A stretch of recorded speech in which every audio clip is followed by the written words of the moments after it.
So now I am going to invite my good friend Peter Williams, who's been up in this very building once before, to leap up onto the stage and to tell us all about hands-on with multicast in the cloud, which sounds a fascinating topic, Peter, if I might say so. Really over to you. Thanks.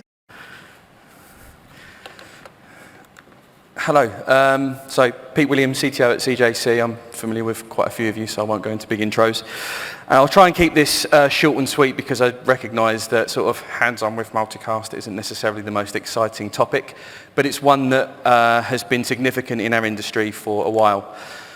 So we're going to cover off a couple of things: why it's relevant, the approach that we took to testing, the baselining, the results, and then some observations, and then I will be out of your hair for about 30 seconds because I'm moderating the next panel, which is great. So, why are we talking about multicast? Why is it significant? Well, it's significant because it's used across the industry, from exchanges to the leading market data distribution platforms, and it's with good reason that it's used that widely. It gives us the ability to provide greater segmentation to our networks, which was important with the ever-growing quantity of market data we were moving around. It gave administrators the ability to structure their systems and manage the load not only on individual networks, but on individual machines and NICs.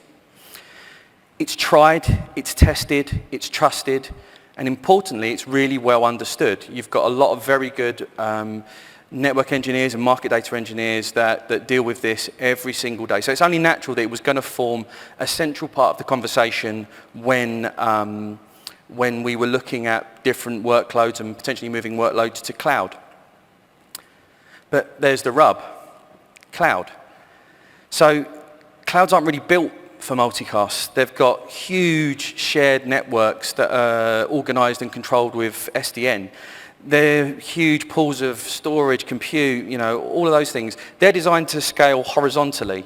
They're ill-suited to the implementation of multicast. So various solutions were posited and put out there. There were overlay networks that would allow you to create kind of pseudo-multicast, things like Weave, but they never really did what we wanted them to do. So we were left with multicast being a no-go, a barrier to cloud adoption and to the movement of market data workloads to cloud. So today I would like to challenge that notion. So in order to do that, we wanted to embark on some testing. So the engineering team at CJC have been working diligently over the past few months to test it out. And to do that, we wanted to obviously use the best kind of tooling, the best kind of approaches. So what we've done is our testing approach has taken some key tenets into account. Keep it realistic.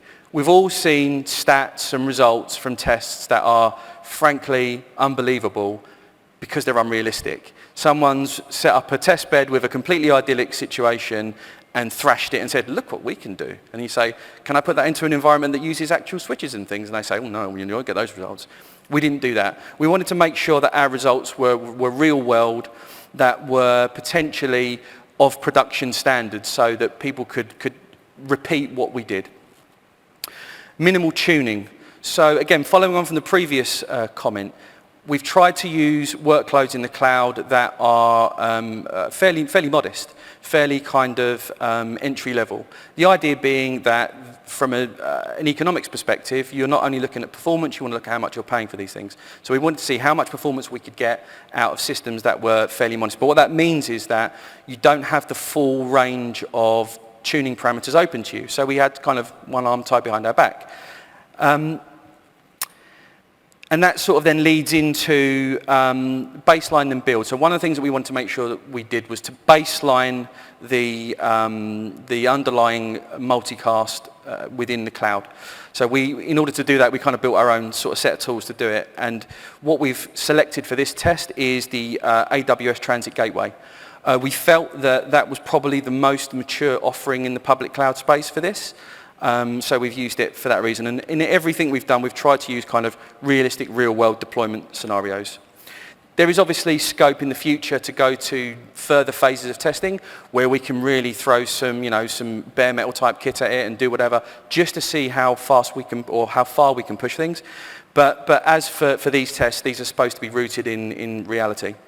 And then to tie everything together, we want to be clear and meaningful in the results we provide. So instead of cherry picking a particularly good, oh, look at that, the mean latency is pretty good, whilst ignoring, outliers and whatnot, I'm going to give you access to, mean, max, 99th percentile, etc.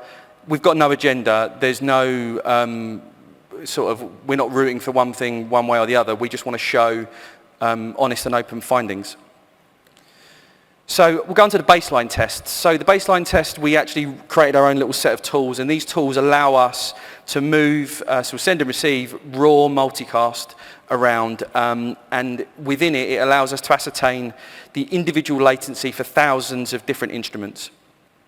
By doing this, it gives us a sense of the underlying friction that the multicast solution that we're testing adds. And it also eliminates any kind of latencies that would be added by a market data platform that we would then put on top. We do test the platform later on, but for now, this is just kind of raw. So let's look at some results. What you see here is a test that was effectively a 20-hour test. And it was a recording of a typical day, a full order book of messages for 850 plus instruments. As you would expect, where we traverse availability zones, because we didn't just, again, want to put it idyllically in one zone, we wanted to make sure that in a normal environment, you'd probably want to go across zones for resiliency. As you see, when you traverse zones, there is a little bit of an uptick, but quite frankly, these are really impressive from a latency perspective. Mean latency is around 100 microseconds, and even in the 99.99th percentile, we're below a millisecond. Once again, this is just our baseline. This was minimal basic tuning on our part. So we're going to the platform tests. As you can see, we've used EC2s, and they were, I think, the 8-core, optimized 8 cores. What we did for the platform test, we used LSEG's RTDS, formerly RMDS, formerly TREP, formerly TRIARC. Been around a little while.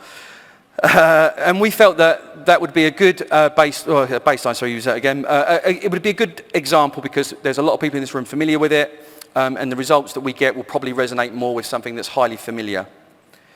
So, here's the first set of results. So what we did was we created a multicast backbone, initially in a single availability zone to just baseline what the infrastructure itself does. We ran 2 tests, one for 8 hours, one for 10. The reason we did these long duration tests was we wanted to have market, time periods, the whole day's worth of running. That gives us a good long time period to really catch any kind of weird outliers, and it also allows us to stress the system for a consistent long amount of time. So we had 150,000 items. We cranked the update rate up to 500,000 updates per second, and we let it run. And as you can see, some encouraging results, to be honest, and importantly, largely consistent results. One of the big problems that people have seen or posited about multicast in the cloud is that it's not very guaranteed, it's not very reliable, you're going to get weird wibbly-wobbly results. We didn't really see that.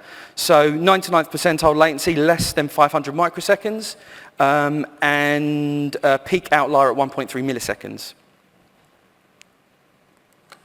The next test was same again, only this time we had consumers that were going across availability zones.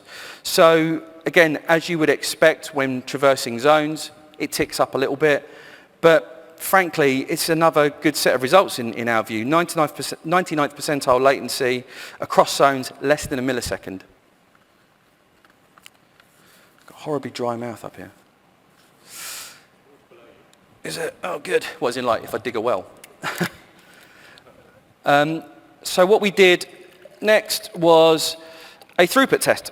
And the throughput test was just designed to see how much we can squeeze through consistently with the configuration that we used.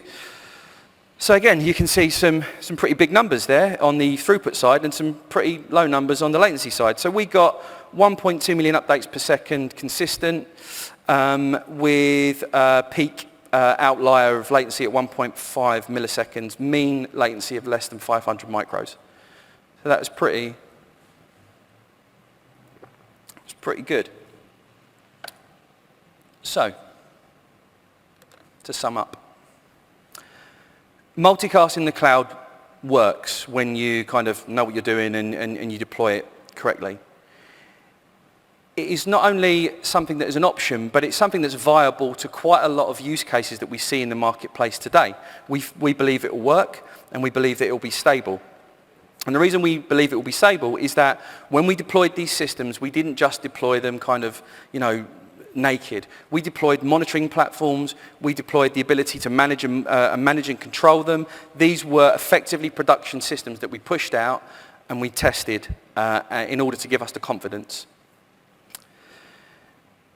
Greater performance is absolutely possible if you want to chuck some more harder core resources at it, and some of the resources within the clouds that give you a little bit more access to different areas of tuning. So the results you see here are really the beginning.